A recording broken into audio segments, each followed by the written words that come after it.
안녕하세요. 라이프노트입니다. 오늘 제가 들고 온 주제는 이 고령화 사회에 맞춘 노인 문제에 관해서 한번 이야기를 해볼까 하는데요. 그냥 고령 사회의 노인 문제가 아니라 바로 노인 간병 문제에 대해서 들고 와봤습니다. 사실 간병을 해보신 분은 알 텐데 간병이라는 게 본인이 하기도 굉장히 어렵고 내가 하자니 힘들기 때문에 또 구하자니 너무 까다롭고 그래서 잘 구할 사람도 없고 이런 문제를 한 번씩은 겪어봤을 겁니다. 간병을 해보신 분이라면 알 거예요. 저도 이제 장인어른이 좀 아프셔서 한번 간병이 필요했던 적이 있어서 돌아가면서 가족이 간병을 했던 적이 있고, 그리고 간병인을 구해서 해본 적도 있는데 둘 다 어렵더라고요. 내가 하는 것도 어렵고 새로 구하는 것도 정말 어렵고, 그리고 사실 구할 때 잘 구해지지도 않더라고요. 네, 물론 뭐 시골이라서 그럴 수도 있겠지만 어쨌든 이런 노인 간병 문제는 우리 대한민국에서 정말 큰 문제로 지금 대두되고 있죠. 항상 문제가 그래 왔지만 지금 더 요즘 사회에 들어서는 이 고령화 문제에 관해서 고령화 사회에 진입하면서 정부가 발벗고 나서는 시대가 됐습니다. 그만큼 저출산이다, 고령화, 노인 간병 문제는 우리 사회에서 떼놓을래야 떼놓을 수 없는 문제로 이제 자리 잡은 것 같은데요. 그래서 오늘은 이 부분에 대해서 이야기를 해볼까 합니다. 바로 시작하겠습니다. 자, 지금 전 세계 내 인구 감소와 고령화 시대죠. 일단 저출산 OECD 국가 중 세계 1위입니다. 23년 기준이긴 하지만 24년에도 안 바뀌었어요. 고령화 문제. OECD 국가 중 세계 5위입니다. 23년 기준으로. 그러니까 고령화 저출산은 지금 대한민국에서 절정에 있다. 외신 보도에 따르면 저출산 같은 경우에는 한국 OECD네요. 네, 죄송합니다. 저출산 문제 같은 경우에는 외국 이제 외신 보도에 따르면 대한민국은 뭐 사라진다라고 표현할 정도로 굉장히 극단적으로 표현까지 쓰면서 한국의 위기에 대해서 인구 감소에 대해서 말을 해주고 있는데 그만큼 우리나라는 현재 정말 절실히 이 문제를 해결해야 되는 방안을 갖고 나와야 된다라는 겁니다. 그러기 위해서는 사회가 발벗고 서로가 발벗고 나서는 그런 사회적 구조가 돼야 되지 않을까 싶은데요. 일단 해당 이런 워딩들이 고령화, 저출산, 웃고 넘길 일도 아니고 단순히 남의 일인지는 아닙니다. 우리 일입니다. 한국 경제의 미래와 직결되기 때문에 정말 심각한 수준의 단계다라는 것을 우리가 서로 다 진짜 인지를 하고 심각하게 정말 심도 있게 고민하고 생각해 봐야 되지 않을까 싶습니다. 대한민국 신년대 인구 구조는 어떻게 되냐? 24년도 합계는 5,100만. 34년 뒤에는 얼마나 될까? 5천만. 별로 차이가 없어 보여요. 평균 연령이 45세에서 49.7. 뭐 높아지긴 하는데 그렇게 높아진 것 같지는 않은데 라는 이런 추계적인 계산이 좀 들어가는데 숫자로만 보면 별로 안 줄어든 것 같고 평균 연령도 그다지 안 높아졌다고 생각할 수도 있을 것 같아요. 이렇게 숫자로만 보면. 그렇다면 인구 피라미드 구조로 보면 어떻게 되냐? 이렇게 됩니다. 벌써 여기서부터 차이가 나죠. 20, 30대가 사실 굉장히 이렇게 많아야 되는데 많지가 않고 오히려 요 위에 50대부터 요 70대, 80대까지 요 구간 노인 구간이 굉장히 많아지는 걸 볼 수 있습니다. 이렇게 역삼각형이 되죠. 요 인구 구조학적으로 봤을 때 역삼각형은 굉장히 안 좋은 구조죠. 왜냐하면 요 밑에 젊은 층들이 요 윗사람을 모두 해야 한다는 의미로 받아들여지는 거기 때문에 사실 이 인구 구조학적으로 봤을 때 피라미드를 그렸을 때 역삼각형이 나온다라는 것은 조금 위기에 있다. 그러니까 대한민국 인구는 지금 위기다. 우리 고령자금 간병 문제는 어떻게 발생하냐 생각을 해보자고요. 우리가 뭐 간병을 할 때 아예 모르는 남을 간병하지는 않잖아요. 분명히 연관이 있고 하지만 연관이 있어도 대부분 가족일 겁니다. 고령자가 아프다는 것, 즉 나의 문제, 가족 문제일 거고 그 가족은 고령자라는 뜻은 할아버지 할머니일 수도 있지만 대부분 자기 부모님이 대상이 될 겁니다. 그리고 대부분의 증상들은 옆에 간병인이 있어야 되는 상태일 거고요. 그러니까 걷지 못하고 도움이 필요한 몸 상태일 거고 아니면 뭐 이따 저따 한 뭐 의료적 사유로 인해서 정신이 정상적이지 않아서 혼미해서 옆에 간병인이 돌봐야 하는 상태 뭐 이런 것들이 다 간병인이 필요한 문제가 되겠죠. 그럼 대체 부모님인데 누가 간병을 할 것인가를 왜 고민하는 걸까라고 물어볼 수도 있어요. 자, 먼저 기본 베이스는 나의 경제활동을 멈추기 어렵다는 거예요.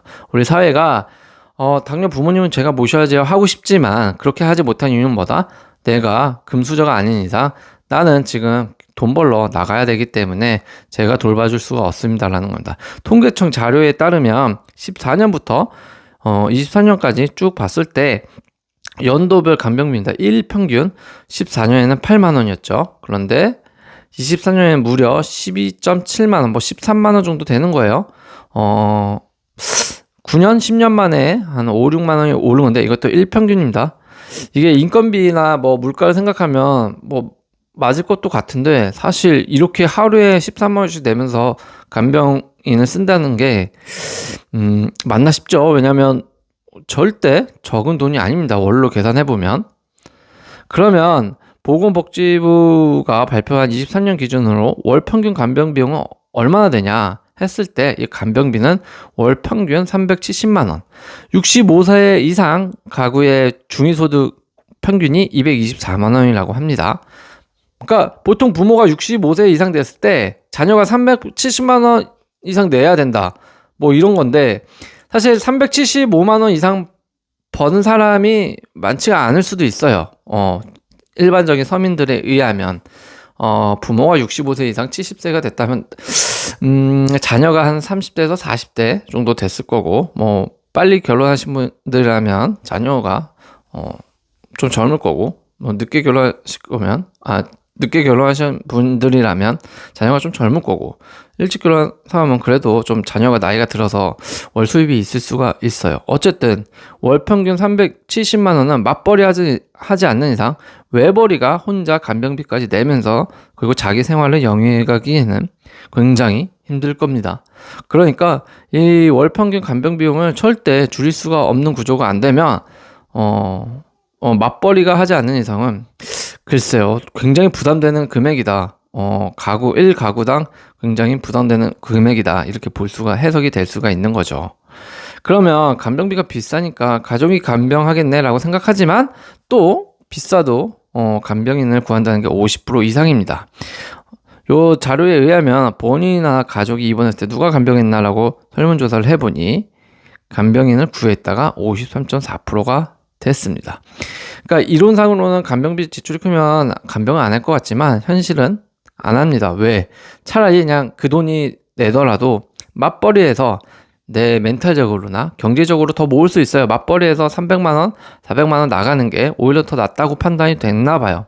그렇기 때문에 간병인을 구했다라고 대답을 했을 수가 있고 아니면 가족이 여러 명일 경우에는 사실 뭐 300만 원이다 하면 각각 뭐 100에서 120만 원씩만 내도 2명, 3명이서 가족이 내면 옛날에는 대가족이 좀 많잖아요. 핵가족이 아니라. 그렇다 보니까 자녀 수가 많다 보니 서로 조금씩만 부담을 하면 충분히 부모님의 간병 비용이 될 수 있지 않았나 싶어요. 그래서 힘들더라도 간병인을 구했다라는 겁니다. 사실 이건 정말 해본 사람이 압니다. 간병인을 구하는 게 맞아요.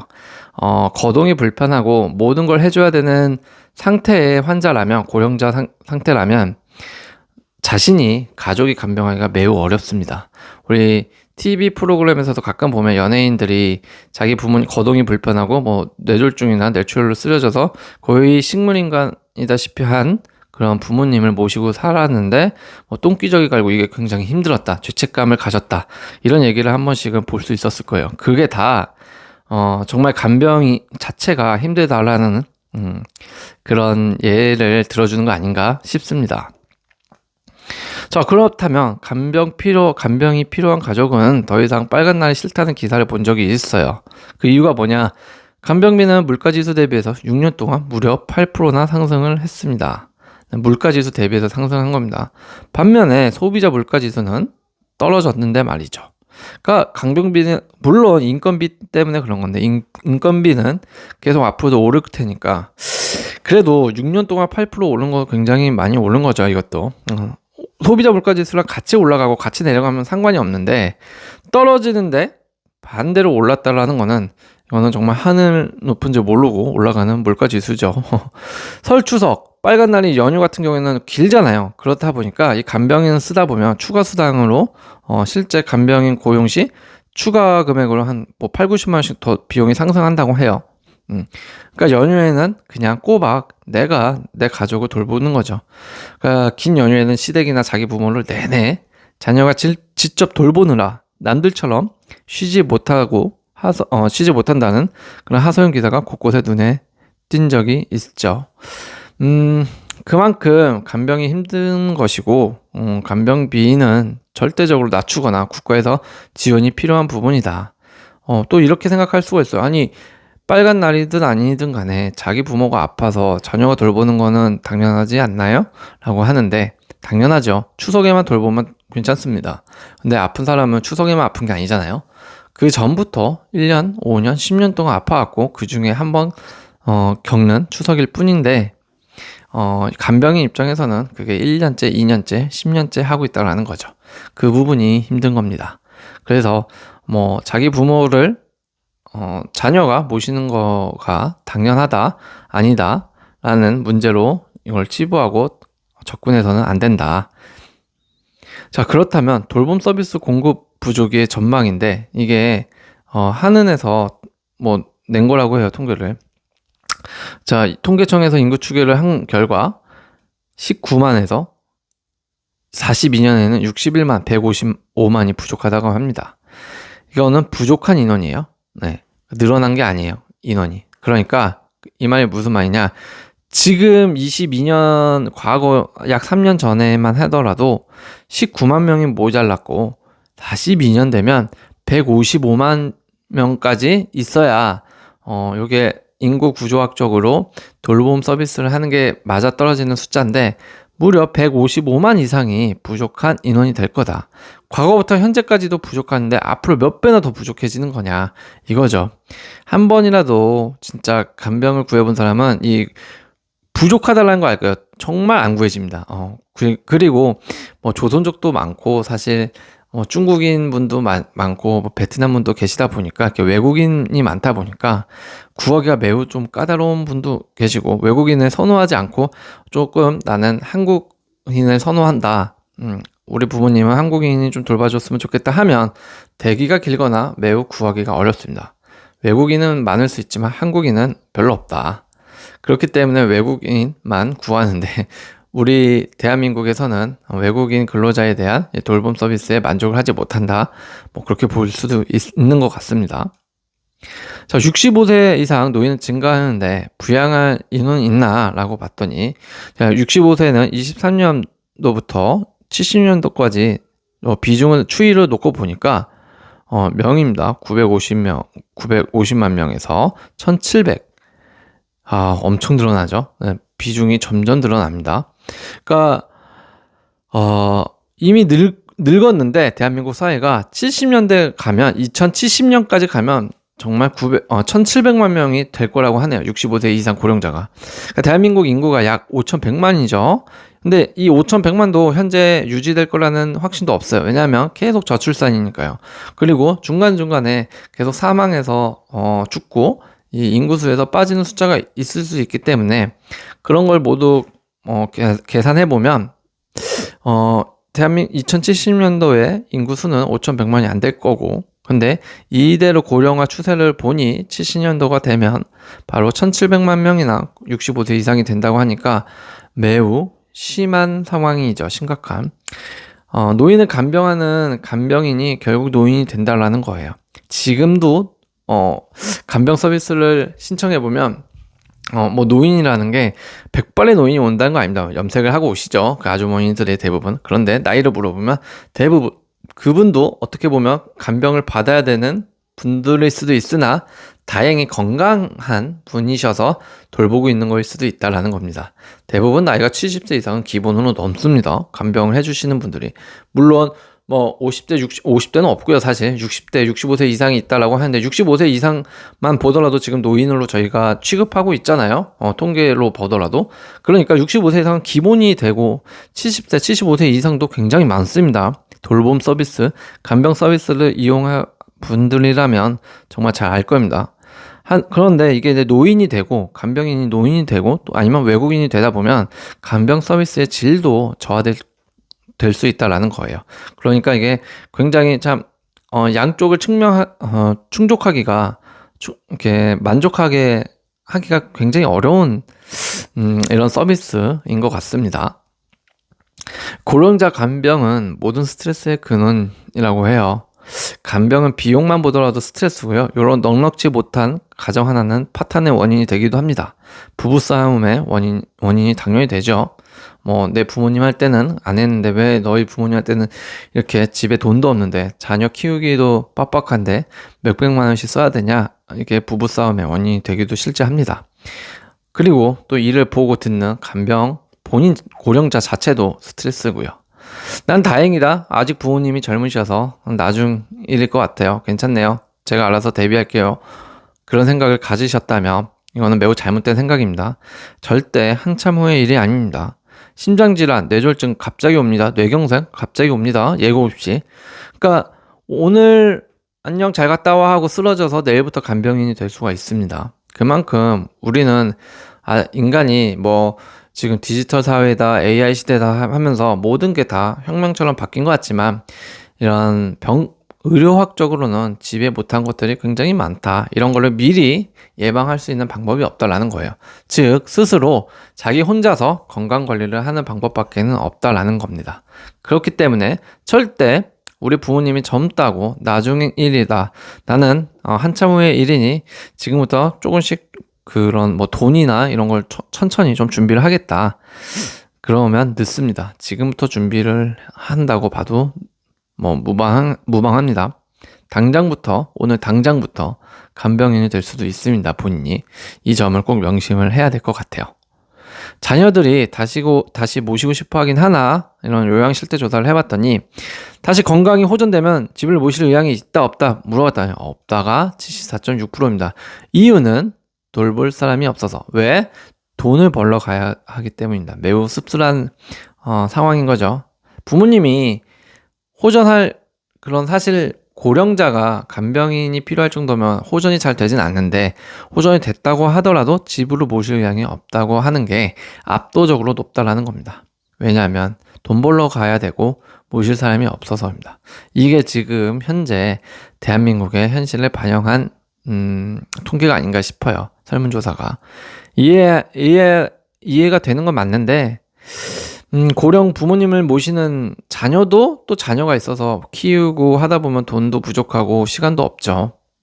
그러니까 저는 스스로 아프면 안 되는 사람이라고 생각해요. 부모님들 자체가 건강 관리를 꼭 모든 비싼 뭐 돈이나 건물을 물려주는 것만 부모님의 역할이 아니라, 물려줄 게 없더라도 내 몸 하나만 건강한 거라도 저는 충분히 부모님으로서 역할을 다했다라고 전 생각을 합니다. 그럼 요양원 입소는 누가 정하나? 잘 생각해보면 보통 우리가 입원 같은 거, 수술 같은 거는 본인이 아프다고 생각하면 직접 의사랑 상담하고 자신이 결정을 하잖아요. 입원도 그렇고. 그런데 이런 요양원 입소 같은 경우에는 자신의 의견보다는 자녀나 손자, 손녀가 대신 해준다가 78% 이상이 된다고 합니다. 그러니까 아프면 대부분 자기가 본인이 결정을 해야 되는데, 요런 노인 요양 문제는 좀 다른 것 같아요. 다르게 접근이 되는 것 같습니다. 왜냐하면 거동이 불편하고 정신이 혼미한 상태에서는 의사 결정을 혼자 할 수 없겠죠. 그런 부분도 있지만 뭔가 풍기는 뉘앙스는 자녀가 힘들어서 꼭 맡긴다는 듯한 느낌을 좀 주기 때문에 요런 통계도 참 씁쓸함을 전하는 것 같습니다. 사회적 문제가 심각해지니까 당연히 정부가 나서겠죠. 한국은행 같은 경우에는 우리나라도 외국인 도입 제도가 필요하다 해서 돌봄 서비스에 아까 같이 일자리에 외국인 노동자를 도입을 대거 했습니다. 국내 인원으로만 당연히 인구 추계학적으로 봤을 때, 인구 구조학적으로 봤을 때 인원이 부족하기 때문에 돌봄 서비스 인원을 국내 말고 외국인 노동자도 쓰자라고 썼죠. 그래서 역부족이다라고 해서 이제 저임금 외국인 노동자를 쓰자라고 해서 방안을 제안을 했는데, 문제는 돌봄 서비스 비용을 낮추기 위해서는 필요로 하지만 그런 저임금 외국인 도입을 생각하는 것 자체가 노동계 단체 같은 데서는 역차별이라고 하면서 반발을 합니다. 필수일 수밖에 없다고 생각을 하지만 이렇게 그러니까 이런 외국인 분들한테는 저임금으로 조금 돈을 적게 줘도 할 수 있도록 제도를 만들자라고 한다라는 것 자체가 노동계에서는 역차별이다라고 반발할 수밖에 없는 그런 입장이었다라는 거죠. 그러니까 결국 이도 저도 아닌 서비스만 계속 제공이 되고 있는 거 아닐까 생각이 듭니다. 정부의 노인 간병 방안 보건복지부에서 발표를 했는데요. 세 가지를 발표를 했습니다. 그러니까 요 세 개인데 노인 간병을 어떻게 할 것인가. 첫 번째, 간호간병 통합 서비스를 확대하자라고 발표를 했죠. 요거는 이제 급성기 병원 기준으로 간호간병 통합 서비스를 확대하는 겁니다. 요 급성기 병원이라는 걸 잘 모르시는 분들은 쉽게 생각하면 대학병원이라고 생각을 하면 될 것 같아요.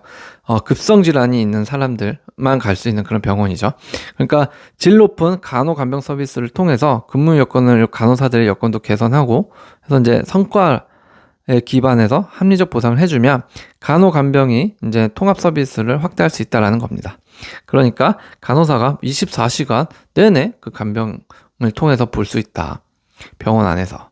두 번째로는 요양병원 간병 지원이라고 해서 간병 지원 단계적으로 제도화하겠다라는 겁니다. 의료 요양 통합 판정 체계와 연동하고 단계적으로 시범 사업을 통해서 제도화하겠다라는 겁니다. 좋은 뜻이에요. 질 높은 간병 서비스 시장 창출 및 복지 기술 활용. 서비스 질 높이는데도 정부가 지원을 하겠다. 민간 간병 서비스 특히 이런 민간 업체들한테도 지원을 좀 빠방하게 많이 하고 퇴원 후에도 재가나 의료, 간호, 돌봄 지원을 받을 수 있도록 정부에서 지원을 하겠다. 이런 걸 늘려가겠다라는 것을 노인 간병 문제에 관한 방안을 보건복지부가 24년도에 발표를 한 적이 있습니다. 좀 이렇게 계속 통합적으로 지원이 됐으면 좋겠습니다. 그리고 지금까지 잘 되고 있는지는 모르겠으나 앞으로 풀어야 할 숙제가 좀 이 부분에 굉장히 많을 것 같아요. 정말 이렇게 간호와 간병을 이렇게 통합 서비스하려면 또 간호사 인원수도 많아야 될 거고 간호사에 대한 처우도 좀 좋아야 될 것 같아요. 그렇기 때문에 모두가 만족을 해야 또 이 서비스가 확대가 될 거 아니에요. 그렇기 때문에 정부에서는 꼭 이건 진짜 사회적으로 심각한 문제이기 때문에 노인 간병 문제는 지원을 좀 아낌없이 지원이 좀 됐으면 좋겠습니다. 오늘의 결론은 이렇습니다. 출산율 최저의 인구 고령화로 진입하면서 대한민국은 지금 위기다라고 해도 제가 과언이 아니라고 했죠. 정말 큰 심각한 문제입니다. 고령화. 특히 이 고령화에 따른 간병 문제, 간병 구조적인 문제는 사회가 좀 적극적으로 개선을 해 나가야 되는 시기가 아닌가 싶어요.